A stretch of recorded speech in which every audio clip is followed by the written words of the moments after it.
अरहंत सिद्ध वितराग परमात्मा निर्ग्रंथ आप्त ज्ञानी सद्गुरुदेव एवं आगम वाणी को भावमय वंदन नमन। सभी भव्य आत्माओं की भव्यता को प्रणाम।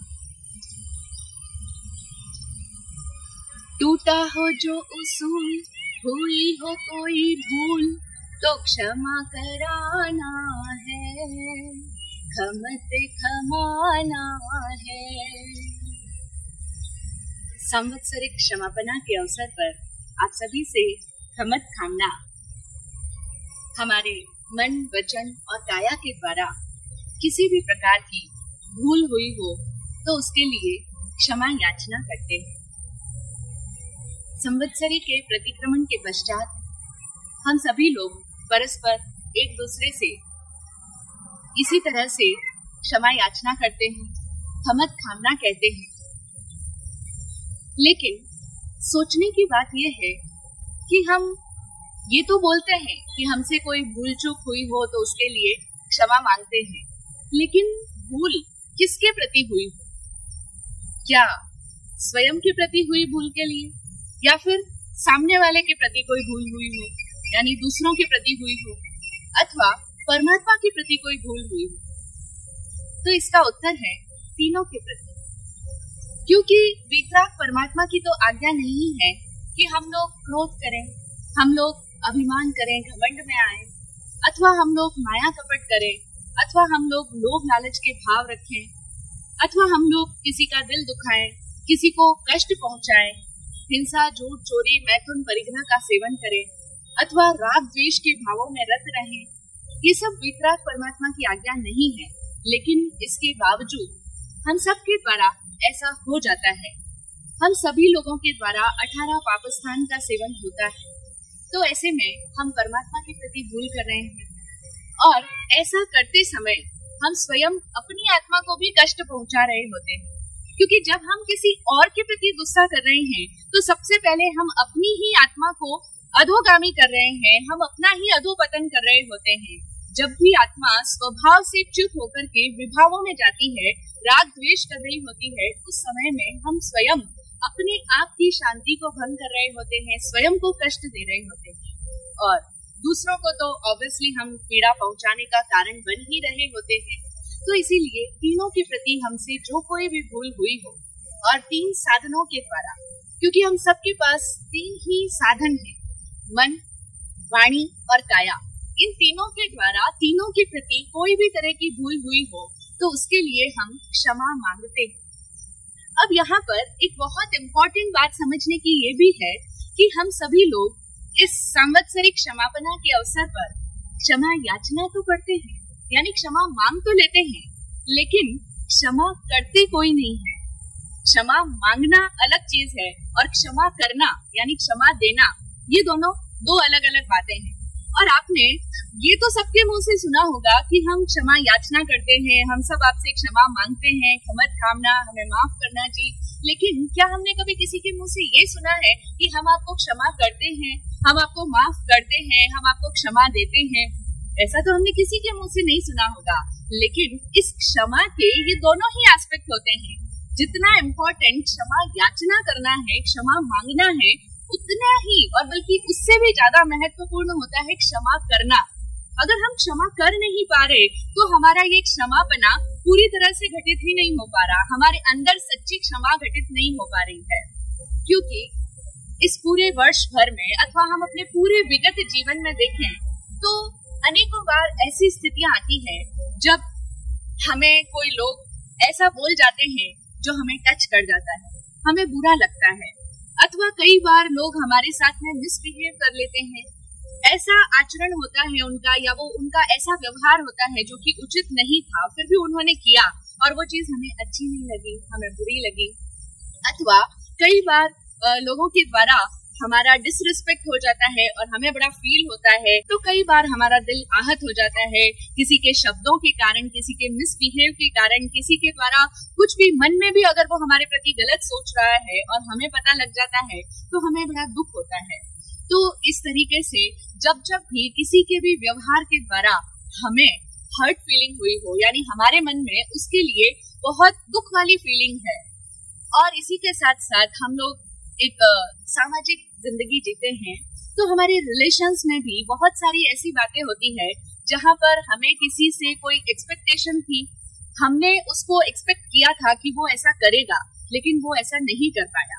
They were supposed to do so, they were expected to do so, but they failed to perform it.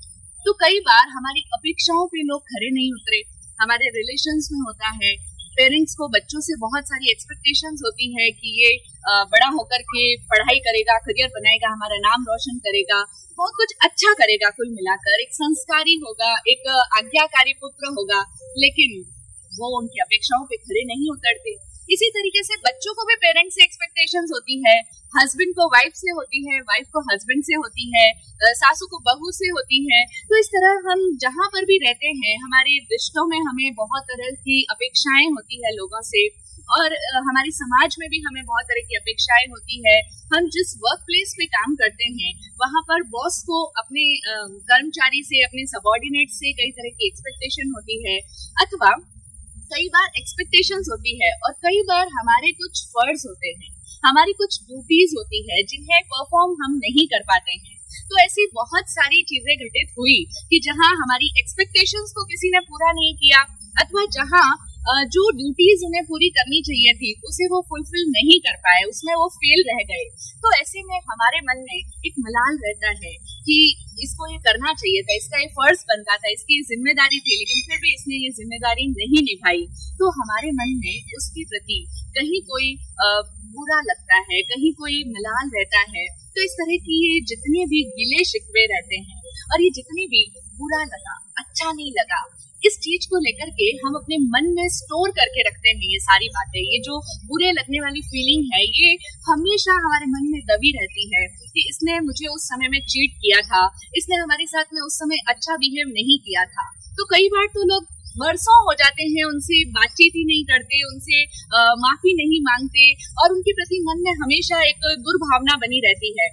कई बार हम सामाजिक स्तर पर जी रहे होते हैं तो हमें उनसे बातचीत के टर्म्स पे तो रहना पड़ता है, हम उनसे बोलते जरूर हैं, लेकिन मन के अंदर वो मलाल हमेशा रहता है। मन के अंदर वो एक गांठ पड़ी रह जाती है कि भाई पारिवारिक लोग हैं, बोलना तो पड़ेगा, लेकिन हमने उनको क्षमा नहीं किया होता है। अंदर में हमारे वो बात अभी भी स्टोर करके रखी हुई होती है। तो ये जो फीलिंग्स है, ये जो हर्ट हुए हुए की फीलिंग है, या ये जो बुरे लगने वाली फीलिंग्स है, जिनको हमने अपने मन में गांठ की तरह बनाकर रखा है, आज का ये अवसर होता है, ये क्षमापना का जो अवसर है, ये हमें यही संदेश देने के लिए आया है कि आज हम उन सभी अपने अंदर की उस मलाल को, उस रंजिश को, उस रंज को, उस गिले शिकवे को, उस सबके प्रति जो ये शिकायतें हैं, जो हमें अच्छा नहीं लगा था, उन सब को अपने अंदर से निकाल कर बाहर कर दें। आज हम उन्हें क्षमा कर दें। और फिर ये जो क्षमा करना है दूसरों को, इसके भी दो एस्पेक्ट होते हैं।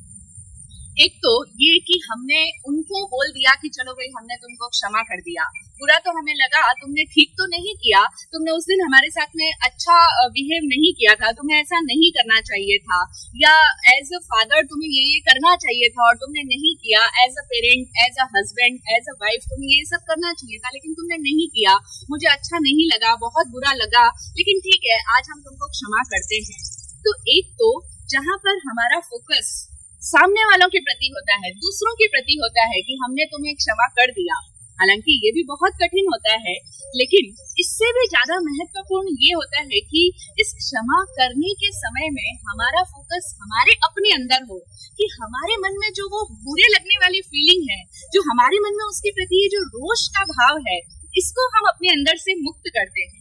यानी हमारे मन में जो हमें लगा कि उसने हमारे साथ में ठीक नहीं किया, जो गलत लगा, वो हमारे अंदर जो स्टोर हाउस पड़ा था, उस रंजिशों का, उन शिकायतों का, उन सब पिटारों को, उस शिकायत के पिटारे को हमने आज खोल करके उसे फ्री कर दिया। जैसे एक पंछी किसी पिंजरे के अंदर कैद रहता है, उसी तरह से हमने उन सब की बातों को अपने अंदर कैद करके रखा था। आज हमने उसको मुक्त कर दिया, उस पिंजरे को खोल दिया और सबको बोल दिया कि मैं आप सबको अपने मन के रोष से मुक्त करता हूँ। तो इसमें हमारा फोकस हमारे अपने अंतर में है कि हम फ्री हो जाएंगे। ये बहुत बड़ी बात है। असली क्षमा यही है कि जब हम अपने अंतर से सभी के प्रति रहे हुए मलाल को, उन शिकायत के पिटारों को, उस रंजो गम को अपने अंदर से भुला डालते हैं, तब हम उन्हें असली में क्षमा कर पाते हैं। और अगर ऐसा नहीं कर पाते हैं, जो कि ऑब्वियसली हम नहीं कर पा रहे हैं, तो ऐसा हम नहीं कर पाते हैं तो इसके जो परिणाम होते हैं वो कुछ इस तरह से आते हैं कि सबसे पहले तो हम अपनी मेंटल पीस को भंग कर देते हैं। हमारी मानसिक शांति इसके कारण से भंग रहती है, क्योंकि हमेशा हमारे अंदर वो जो गांठ बनी हुई है वो हमेशा चुभती रहेगी, वो पीड़ा सालती रहेगी कि इसने ऐसा क्यों किया, इसने अच्छा नहीं किया, ये सब बातें हमारे अंदर हमेशा घूमती रहेगी और इसके कारण से हम कभी भी अपने अंदर पीसफुल नहीं हो पाएंगे। तो ये जो हमारे अंदर की डिस्टर्ब्ड सिचुएशन है, ये हमारे अंदर कई तरह की मानसिक समस्याओं को पैदा कर देती है। कई तरह की मेंटल इलनेसेस का कारण यही है, और फिर ये मेंटल इलनेस आगे जाकर के हमारी फिजिकल डिजीज का रूप भी धारण कर लेती है। शरीर पर कई तरह की बीमारियां सिर्फ इन्हीं भावों के कारण आती है, क्योंकि हम अपनी पास्ट लाइफ में जो कुछ भी हमारे साथ में हुआ उसका बैगेज अभी तक हम अपने अंदर कैरी कर रहे हैं कि उन्होंने बचपन में हमें बहुत टॉर्चर किया था, हमारा अतीत बहुत बुरा रहा, हमारे इतिहास के पृष्ठ बड़े काले रहे हैं, उन्होंने हमें इतना दुख दिया था, हम इतने टॉर्चर हुए, हमारे साथ में ये हुआ, वो हुआ, वो सब बैगेज हम अभी भी अपने अंदर स्टोर करके रखे हुए हैं। और इसके रिजल्ट में हमारी जिंदगी के फ्रस्ट्रेशंस खत्म नहीं होते, हमारी मेंटल और फिजिकल डिजीजेस खत्म नहीं होती, बल्कि बढ़ती ही चली जाती है। तो इसीलिए ये जो क्षमा, ये क्षमा, असली क्षमा तब हमारे जीवन में आ पाएगी जब हम अपने पूरे पास्ट के बैगेज को मुक्त कर देंगे। वो जितना भी बुरा लगने वाली फीलिंग्स थी, जितनी भी शिकायतें थी, जिस किसी के भी प्रति थी, उन सब को अपने भीतर से मुक्त कर देंगे। उस शिकायत वाले पक्षी को अपने अंदर के उस पिंजरे की कैद से मुक्त कर देंगे, तब हम असल में क्षमा कर पाएंगे। ऑफ कोर्स ऐसा करने के लिए हमें अपने दिल को बहुत बड़ा करना होगा।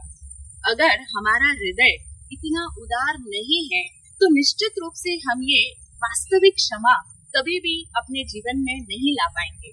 इसीलिए तो कहा कि इस दुनिया में बड़ा वही है जिसको सहना आवे, श्रद्धा और सबूरी रखे, मन सद्भाव बढ़ावे, न देवे बिरथा तूल, हुई हो कोई भूल तो क्षमा कराना है, मत खमाना है।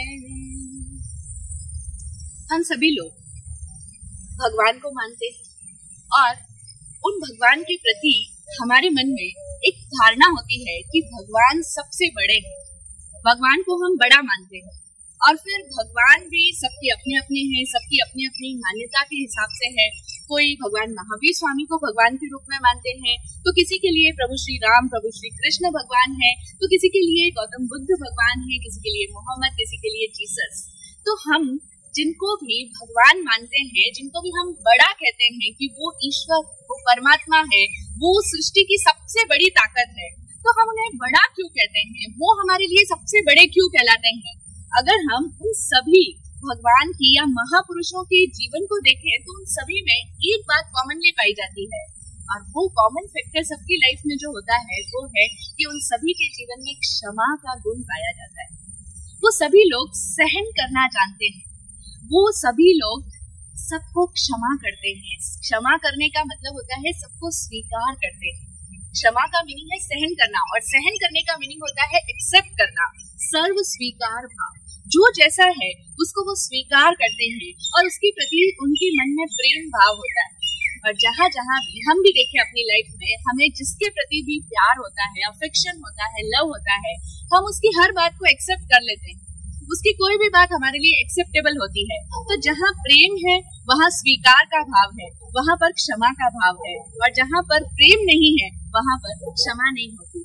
तो हम बात कर रहे हैं कि हमारे जितने भी परमात्मा है, जिन्हें हम भगवान कहते हैं, उन सभी के जीवन में हम एक ही चीज कॉमन पाते हैं कि उन सभी ने क्षमा किया। इस दुनिया में बड़ा वही है जिसको सहना आवे, जिसे सहन करना आता है वही बड़ा कहलाता है।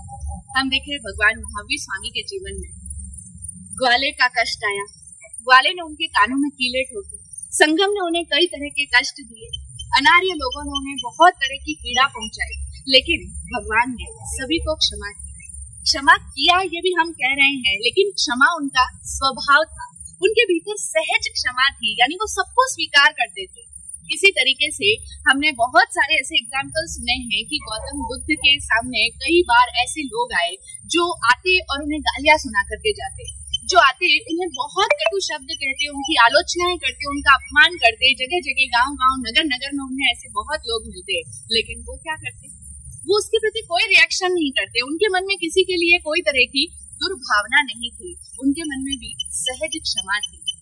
इसी तरीके से अभी पर्युषण के समय में हमने अंतर्गत दशा सूत्र में अर्जुन माली की कथा सुनी। अर्जुन माली ने अपने जीवन में कई सारे लोगों की हत्याएं की थी, लेकिन उसके पश्चात भगवान महावीर स्वामी का धर्मोपदेश सुनकर के उनके करीब उसने दीक्षा अंगीकार कर ली। और दीक्षा लेने के पश्चात जब वे अर्जुन मुनि भिक्षा के लिए जाते तो नगर में लोग उन्हें बहुत ज्यादा सुनाते, बहुत ज्यादा उनके प्रति आक्रोश व्यक्त करते, क्योंकि वो कहते कि इसने मेरे भाई को मारा, इसने मेरी माँ को मारा, कोई कहते इसने मेरी पत्नी को मारा, इसने मेरी बेटी को मारा। और तब लोग उन्हें किस नजर से देखते हम सोच सकते हैं, क्योंकि इतना आक्रोश था लोगों के मन में उनके प्रति, और वो तरह तरह से अपने उस गुस्से को उनके प्रति व्यक्त करते थे। उनके ऊपर पत्थर फेंकते, ईट फेंकते, लाठी फेंकते, हर तरीके से उनको अपमानित करते, उन्हें भिक्षा भी नहीं देते थे। लेकिन अर्जुन मुनि ने सबके प्रति क्षमा भाव रखा, वे सबके प्रति स्वीकार भाव में जिए, उनके मन में भी सहज क्षमा भाव रहा। और सिर्फ इस क्षमा भाव के कारण मात्र 6 महीने में उन्होंने सारे कर्मों का क्षय कर लिया और वे मुक्त हो पाए।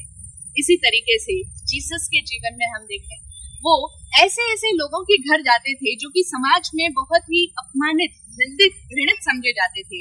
जो अत्याचारी जेकस था उसको भी उन्होंने क्षमा किया और उसके प्रति भी उनके मन में प्रेम का भाव था। उनका तो संदेश ही यही था कि प्रेम में जियो, लव इज गॉड। तो हम चाहे किसी भी महापुरुष के जीवन को देखें तो उनके जीवन में हमें ये क्षमा भाव कॉमनली दिखाई देता है।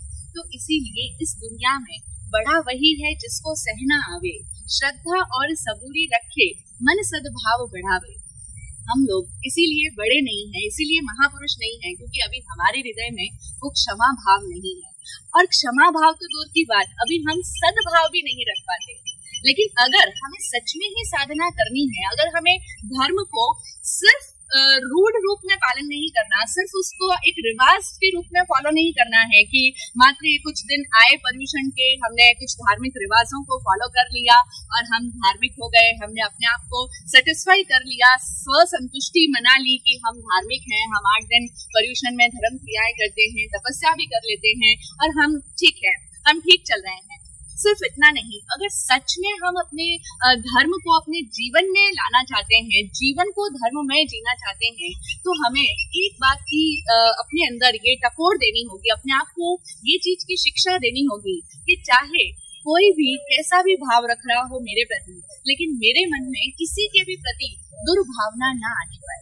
अगर हम सिर्फ इस एक चीज की ही प्रैक्टिस करने लग जाए कि मेरे मन में हमेशा सबके प्रति सद्भाव रहे, सद्भाव यानी अच्छे भाव रहे, किसी के भी प्रति दुर्भावना ना आए। अभी तो हमारी स्थिति ये है कि अगर हमें पता भी चल जाए, हमारे सामने किसी ने नहीं बोला लेकिन हमें किसी ने कह दिया कि फला व्यक्ति तुम्हारे बारे में ऐसा ऐसा कह रहा था, तुम्हारी निंदा कर रहा था, तुम्हें बहुत गलत सही ठहरा रहा था, तुम्हें बहुत कुछ अपमानित कर रहा था, और तभी हमारे मन में क्या आता है, अच्छा उसने ऐसा किया, उसकी भी बातें मैं बता दूंगा, उसको भी मैं वापस समझा दूंगा कि उसने ऐसा क्यों किया। तो इस तरीके से हमारे मन में कितनी जल्दी किसी के भी प्रति दुर्भावना आ जाती है। ये दुर्भावना हमारे मन में न आने पाए, तभी हम भी अपने जीवन में क्षमा को धारण कर पाएंगे। लेकिन अभी की स्थिति ये है कि हम छोटी छोटी बातों को इतना ज्यादा महत्व दे देते हैं। किसी ने कुछ सुनाया, किसी ने कुछ भला बुरा कहा, लेकिन हमने उसके द्वारा कही गई उस एक बात को अपने मन में न जाने कितनी बार रिपीट कर लिया और कितनी बार उस बात को सोच सोच करके उस छोटी सी बात को बहुत बड़ा बना दिया। इसीलिए गुरुवाणी हमें समझा रही है कि न देवे वृथा तूल ना दें। हम किसी भी बात का तांता ना बनाएं। कोई एक बात को अपने मन में रिपीट कर के उसके लिए बहुत ज्यादा मन में बुरे की फीलिंग ना लेकर आए, उसके लिए दुर्भावनाएं ना व्यक्त करें। लेकिन हम तो उस एक बात को न सिर्फ अपने मन में इतनी बार रिपीट करते हैं, बल्कि बहुत सारी बार जा के लोगों से भी कहते हैं, तुम्हें पता है वो ऐसा कहता है, वो इसके बारे में भी ऐसा कहता है, हमारे बारे में भी ऐसा कहता है, हमारी संस्था के बारे में भी ऐसा कहता है, हमारे परिवार के लिए वो ऐसा कहता है। इस तरह से हम उस छोटी सी बात को राई का पहाड़ बना देते हैं, तिल का ताड़ बना देते हैं। तो ये जो ताका करने की आदत है, वृथा तूल देने की आदत है, इससे हमें निजात पाना होगा। न देवे वृथा तूल, हुई हो कोई भूल, किसी से कोई भी भूल हुई हो, लेकिन आज हम उसे क्षमा कर दें। तो क्षमा कराना है, थमाना है। अब हम कहेंगे कि ये सब बातें सिद्धांत के तौर पर तो हमें भी समझ में आती है, सैद्धांतिक तौर पर सारी बातें ठीक है, और ये जो महापुरुषों की क्षमा है ये हमारे लिए भी आइडियल है। लेकिन अभी हम जो लोग हैं, प्रैक्टिकल जिस लाइफ में जीते हैं, वहां पर ये चीजें हमारे लिए संभव नहीं हो पाती, क्योंकि हम रिलेशंस में जीते हैं, समाज में जीते हैं, तो वहां पर हम बहुत पर्सनल हो जाते हैं। और जहां हम पर्सनल हो जाते हैं, वहां हमारे लोगों के साथ में इमोशंस भी जुड़े होते हैं, कई तरह की एक्सपेक्टेशंस भी रहती है हमें। और तब ऐसा होता है, कई बार ऐसी सिचुएशंस आ जाती है कि हम सही होते हैं, लेकिन उसके बावजूद लोग हमें गलत ठहराते हैं, उसके बावजूद लोग हमें कई तरीके से सुनाते हैं, कई तरीके से हमारे विरुद्ध षड्यंत्र रचे जाते हैं। वर्क प्लेस में भी कई लोग हैं जो हमारे को पसंद नहीं करते, और तब ऐसे में वो कोई मौका नहीं छोड़ते कि हमारी कोई भी जरा सी भी गलती को लेकर के दुष्प्रचार कर देते हैं, हमारे विरुद्ध कॉन्स्पिरेसीज होती है। तो ऐसे में हम भला क्षमा कैसे रख पाए, प्रैक्टिकल लाइफ में इस क्षमा को कैसे अप्लाई कर पाए? क्योंकि सैद्धांतिक क्षमा की बात तो हम सभी लोग जानते हैं, किसी के पास ज्ञान की कमी नहीं है, लेकिन प्रैक्टिकली हम उस क्षमा को कैसे अपनी लाइफ में अप्लाई कर पाए?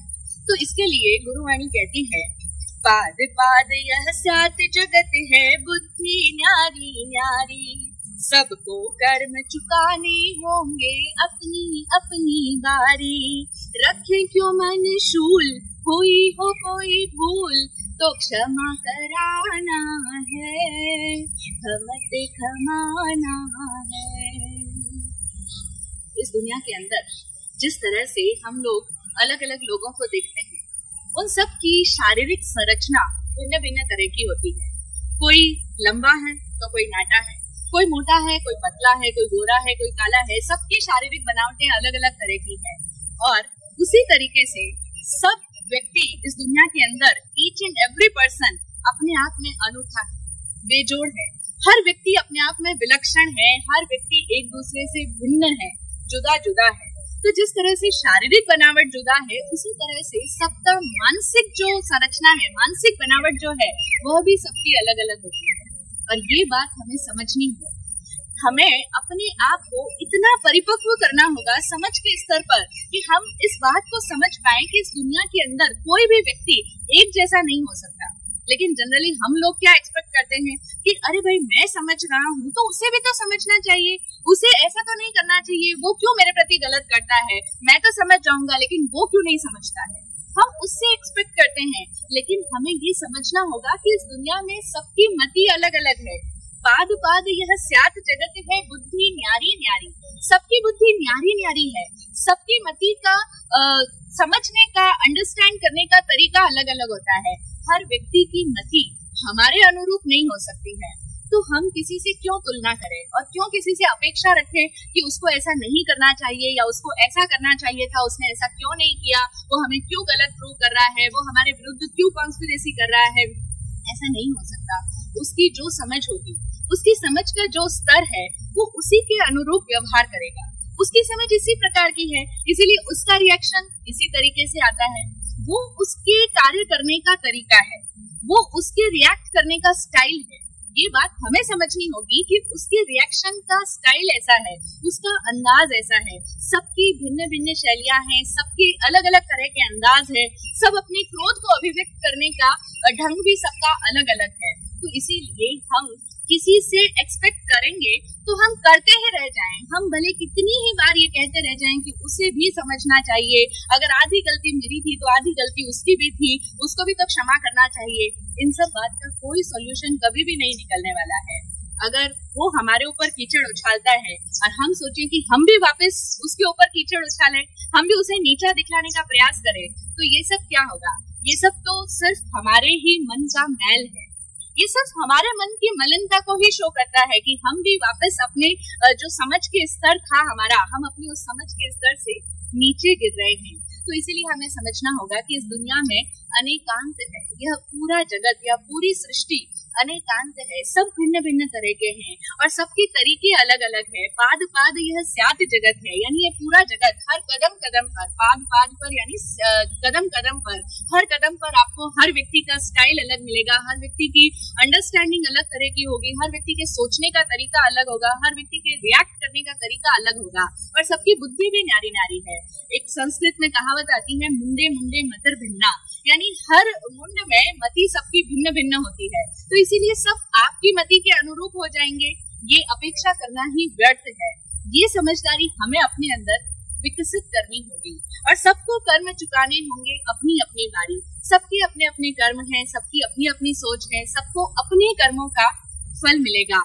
कोई आपके कर्मों का फल नहीं भोगेगा, उसकी जैसी समझ है वो उसका रिजल्ट पाएगा और जैसी आपकी समझ होगी, आप जिस स्तर पर जीवन को जिएंगे उसी स्तर के अनुरूप परिणाम आप पाएंगे। ऐसे में हम क्यों अपने मन में किसी के लिए कोई शूल रखे क्यों मन में कोई शूल, हम क्यों मन में किसी के भी प्रति कोई शूल रखे यानी कांटा रखे, क्योंकि उसको भी करना चाहिए। ये एक तरह का कांटा है जो हम अपने अंदर अगर गड़ा के रखेंगे तो जिंदगियां बीत जाएगी, लेकिन इसका कोई समाधान नहीं हो पाएगा।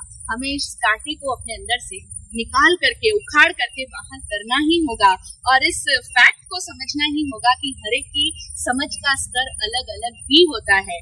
हमें समझना है, वो हमारे कंट्रोल में है। हम किस अनुसार रिएक्ट करें, हम उसे स्वीकार कर पाए, हम क्षमा भाव में जी पाए, ये हमारे अधिकार क्षेत्र में है। लेकिन वो कैसा रिएक्ट करे, उसके लिए हमारा वो फील्ड नहीं है कि हम उसके लिए सोचें या उसके लिए हम वापस रिएक्ट करें, हम भी उसी के स्तर पर आ जाएं। तो उसके लिए बताया कि अगर हम भी वापस उसके रिएक्शन की चेन में फंस जाते हैं, हम भी उस पर कीचड़ उछालने लग जाते हैं, तो क्या होगा?